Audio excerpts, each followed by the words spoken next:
السلام عليكم ورحمة الله وبركاته. ايش قلنا لكم؟ عاد الثعلب سكوب من جديد كما فعل 2014 ويعود باليمن بأقوى تيكي تاكا.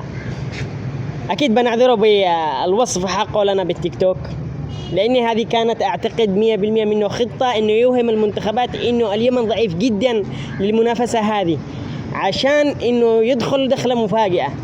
ولا خلاص سهل مش وقت الكلام عن المدرب، لأنه أنا حلقاتي كلها عن التوقعات، وندخل الآن بتوقعات اليمن والعراق. ويلا نشوف الشارع الرياضي اليمني ايش بيكون توقعه. توقعاتك بكره لمباراة اليمن والعراق؟ والله أنا حسب التوقعات يعني نشوف المنتخب اليمني إن شاء الله نكون إن شاء الله إنه فايز إن شاء الله. كم؟ والله إن شاء الله نقول 2-1. 2-1 للمنتخب اليمني إن شاء الله بإذن الله.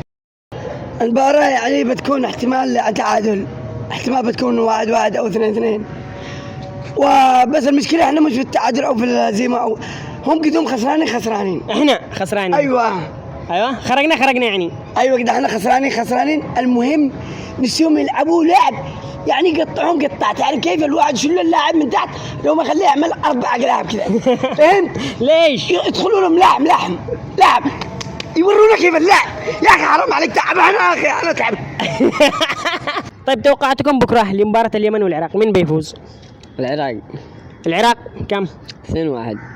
قد باين عليك، انا قد من بعيد وانا واقي اشوفك لابس فانيلات العراق. طيب وانت كم بتنتهي النتيجة بكره؟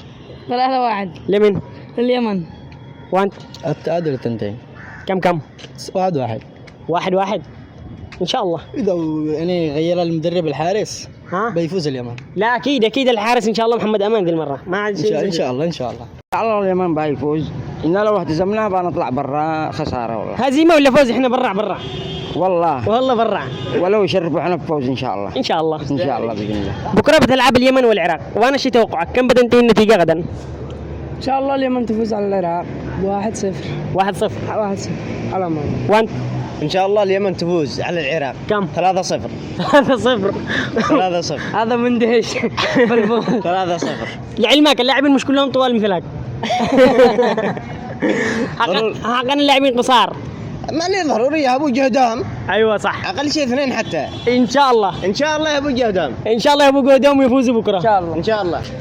كم بتنتهي مباراة العراق واليمن بكره؟ لا تحاوش اليمن خسران. كم من ايش يخسر كم؟ اليمن خسران ما فيش مدرب. طيب بكم بيخسر؟ واحد انا شيء النتيجة شيء توقعات. اقل حاجه يعني اضرب حسابك 4-0 5-0 ايوه 6-0. ايوه اليمن خلاص برع. ما لك انت تصلي على النبي. اليمن تحسن معك المدرب سكوب. لا يعني بحسن. ما لك يا ايوه 1-0 لصالح من؟ لصالح العراق. يعني اليمن مهزوم مضمون؟ مهزوم للتحطم. ما فيش اي جيل عاد. 2-1 لليمن ان شاء الله. وصلنا إلى نهاية حلقتنا اليوم، نراكم في حلقة جديدة أو في بطولة جديدة غير بطولة كأس الخليج، أهم شيء يكون فيها المنتخب اليمني. استودعكم الله. منتخبنا هنا حي الأحمر يماني والله منور، لو لعب يلعب يهز الملعب، هزيمته تصعب كذبات تتعب معكم لعبت وما نقصر، العب عدي واختصر، احرس دافع اهجم كسر، وانت بإذن الله منتصر رغم الظروف ملايين